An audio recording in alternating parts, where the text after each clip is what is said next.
안개로 가득 찬 동굴 속에 우두커니 구부리고 앉아 눈에 눈물을 머금고 있는 듯한 한스의 침묵. 끊임없이 세상을 관찰하며 빠삐용처럼 탈출 방법을 탐색하는 스티븐의 야망. 내면과 인격과 정신적인 성장에 도움되는 거라면 무엇이든 받아들여 자신의 걸로 만들려는 에밀의 욕심. 그 어떤 비슷한 것도 또래인 홀든에게는 전혀 없었습니다. 그나마 홀든이 타인에게 별 피해 없이 저 혼자 찌질하게 우왕좌왕했기에 용서받을 수 있다면 양철북의 오스카 마체라트는 폭력과 마약과 강간과 살인도 서슴지 않습니다.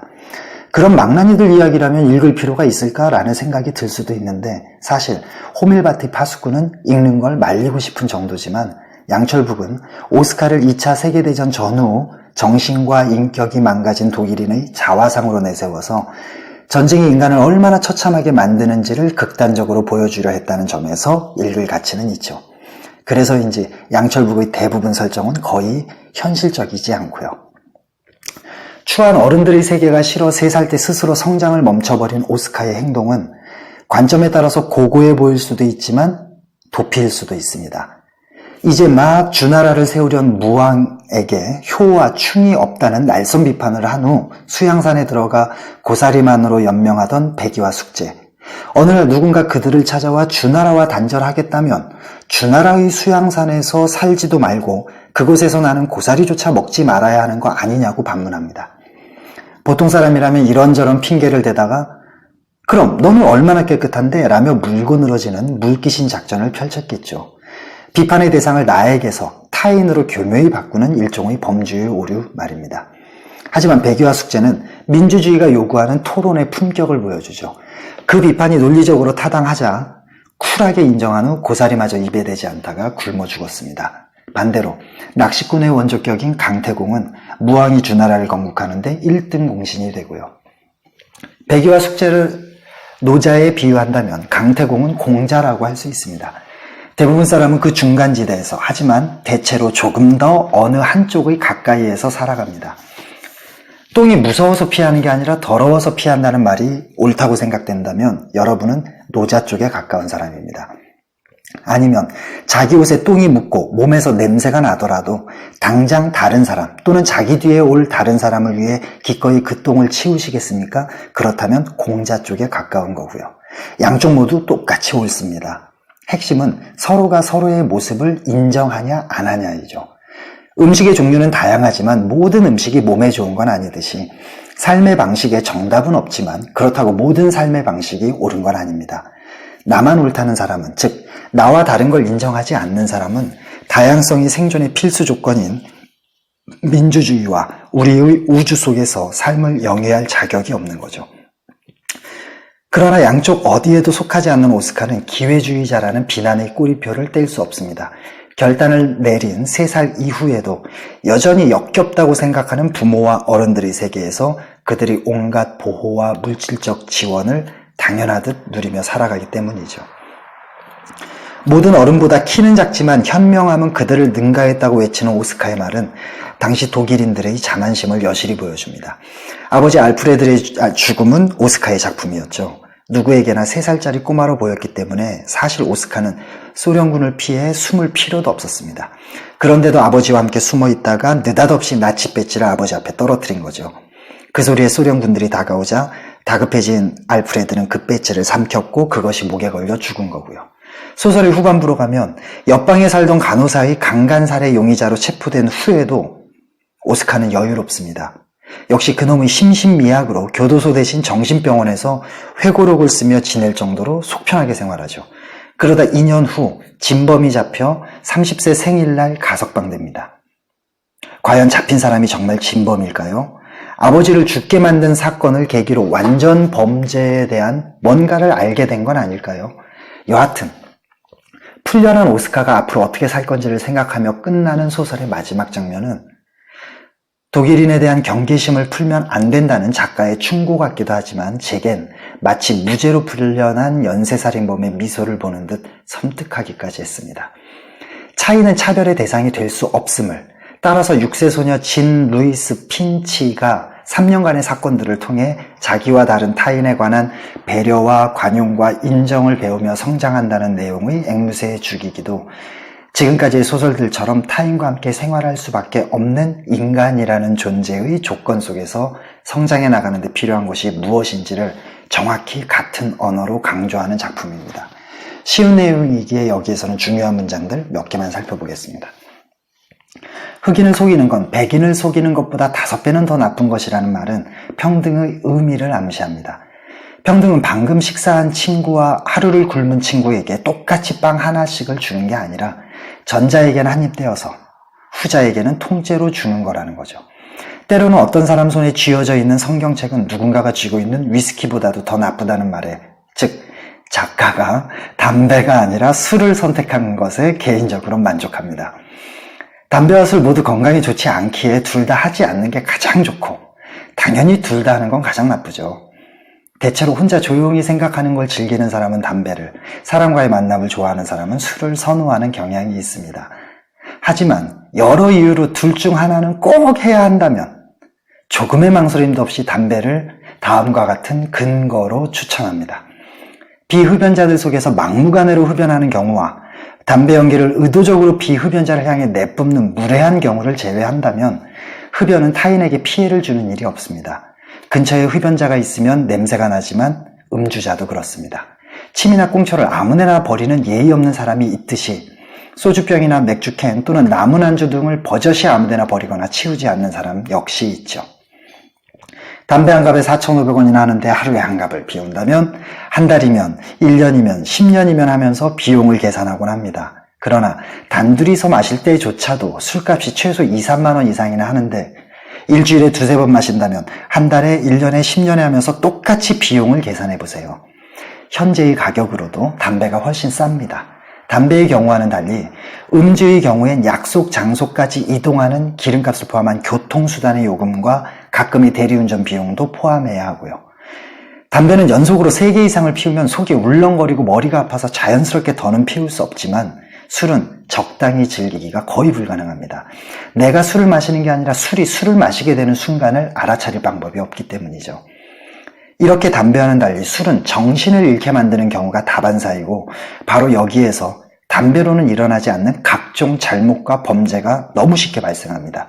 주위 사람에게 하지 말아야 할 말과 행동으로 그들에게는 상처를, 자신에게는 후회를 남기는 건 담배가 아니라 술이고, 괜한 시비를 걸거나 기물을 파손하는 범죄도 술이 원인이며, 가정폭력 대부분도 아버지가 담배가 아니라 술을 마신 후 시작되고, 무고한 타인의 인생을 망가뜨리는 교통사고, 그리고 성범죄 발생 건수 역시 담배보다는 술이 원인인 경우가 거의 절대적이죠.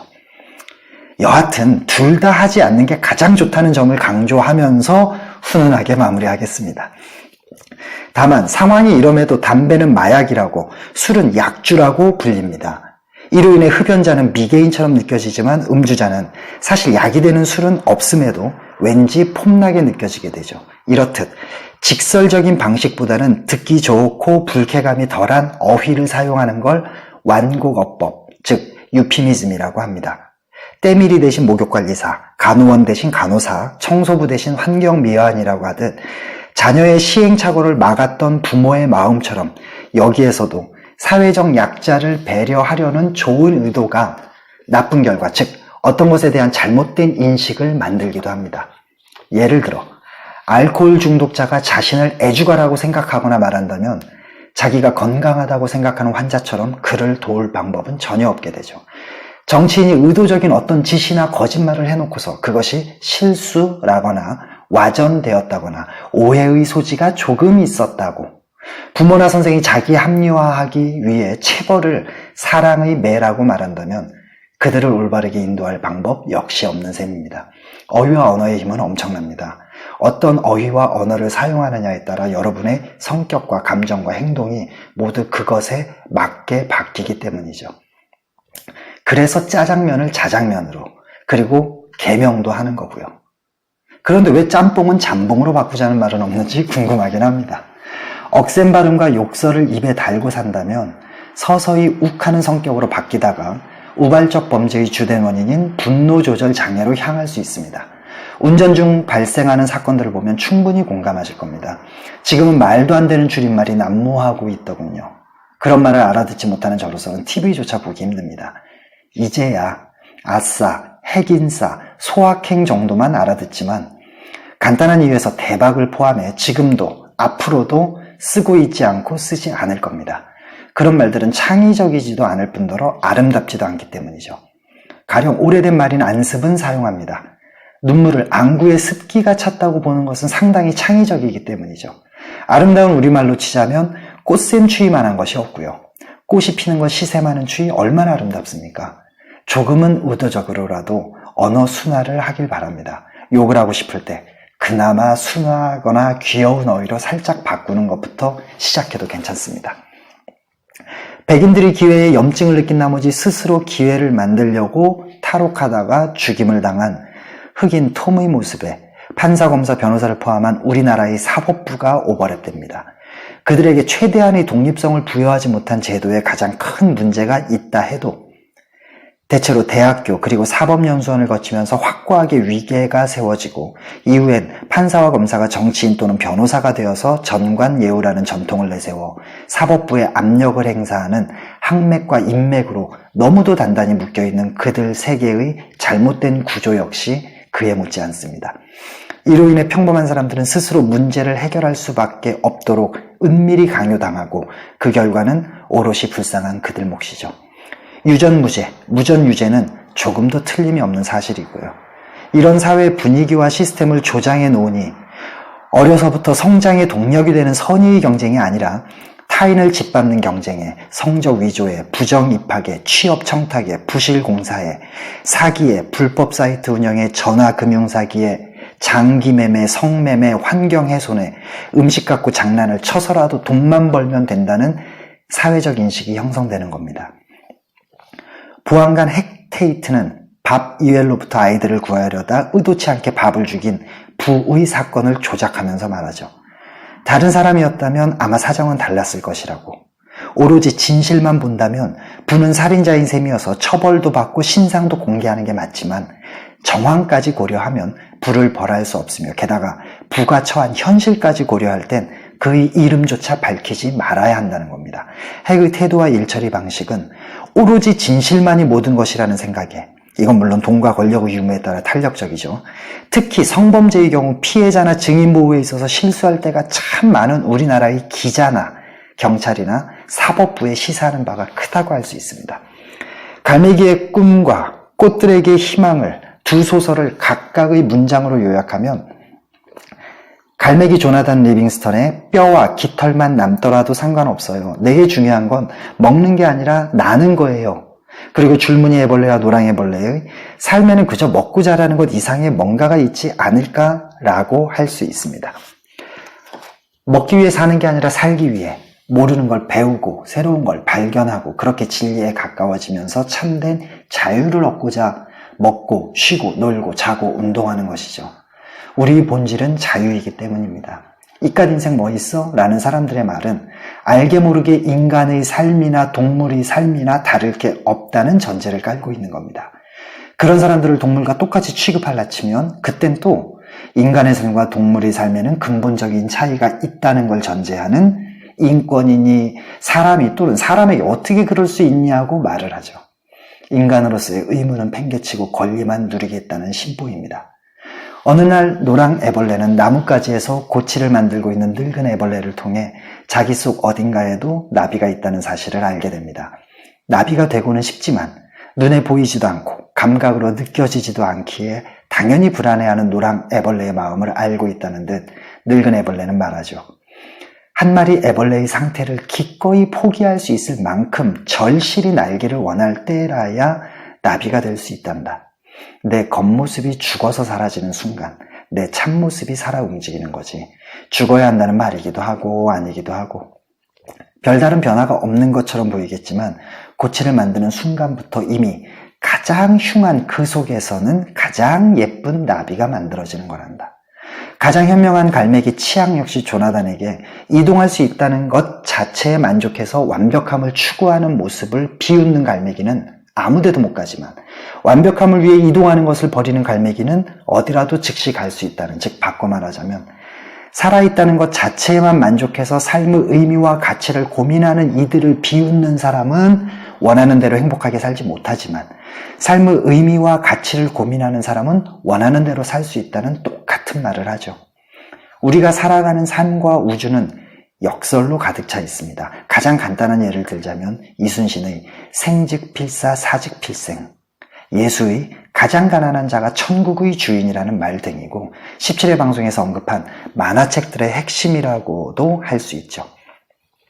가장 높이 나는 갈매기가 가장 멀리 보겠지만 음량을 함께 고려하고 다름을 인정한다면 가장 낮게 나는 갈매기가 가장 자세하게 볼 수 있습니다. 일찍 일어나는 새가 먹이를 잡겠지만 일찍 일어나는 먹이가 없다면 그 새는 굶어 죽을 테고요. 김치찌개가 맛있나요? 된장찌개가 맛있나요? 아침형 인간과 저녁형 인간 중 뭐가 좋냐는 질문도 이와 똑같습니다. 다양성은 모든 생명체의 생존의 필수 조건입니다. 따라서 서로 다른 것을 인정하는 건 역시 필수 조건이 되는 거고요. 공간을 극복하면 남는 건 여기뿐이고 시간을 극복하면 남는 건 지금뿐이라는 말은 까르페 디엠에 관한 설명이고 설리번과 치앙처럼 조나단 역시 선생의 역할이 무엇인지를 정확히 보여줍니다. 그것은 모든 갈매기 속에 깃들어 있는 능력을 볼 수 있고 그들에게 그것을 스스로 꺼내 다듬을 수 있도록 도와주는 것이죠. 안타깝게도 이런 선생, 아니 사람을 만나본 기억이 제겐 없습니다. 자기 속을 오랫동안 깊이 관찰하고 다양한 분야에 관한 지식을 쌓으면서 자기의 재능을 다듬으며 최대한도로 사용하려고 노력하는 사람만이 그 경험을 토대로 타인의 모든 것도 유추해 볼 수 있는 법이거늘 그런 시도조차 해보지 않았기에 학생들의 속을 볼 수 없고 그러니 그들의 재능이 무엇이고 얼마만한 재능이 있는지 알 수 없으며 그들이 그들의 것을 꺼내는 걸 도울 수도 없는 거죠.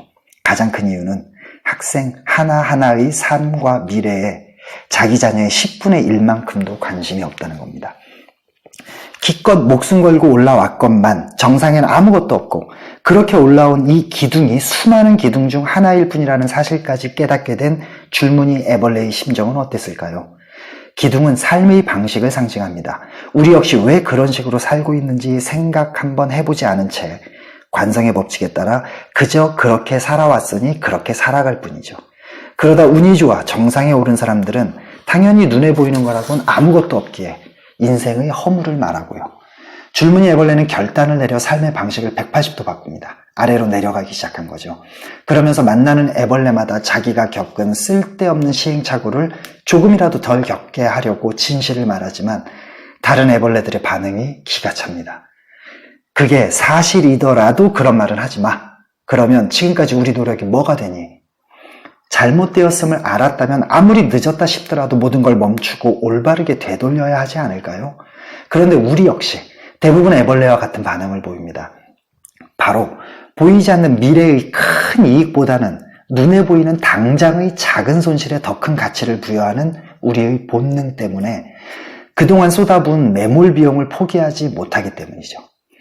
1만 원을 주고 사는 음식이 거의 상했습니다. 냄새와 맛이 좀 그래도 그냥 버리기엔 아까워서 꾹 참고 먹었죠. 그러다 탈이나 병원에서 주사도 맞는 등 이틀을 고생했습니다. 먹을 때부터 나빠진 기분과 병원비 그리고 이틀 동안 아무것도 하지 못한 채 후회만 하던 시간 모두를 계산해보면 당장엔 아깝더라도 그냥 버리는 게 가장 좋은 선택이었음을 알 수 있습니다. 이것이 잘못된 일의 매몰 비용은 포기해야만 하는 이유죠. 가령 4대강 사업을 생각해보면 더욱 분명해지고요. 고생하셨습니다. 다음 시간에 뵙죠.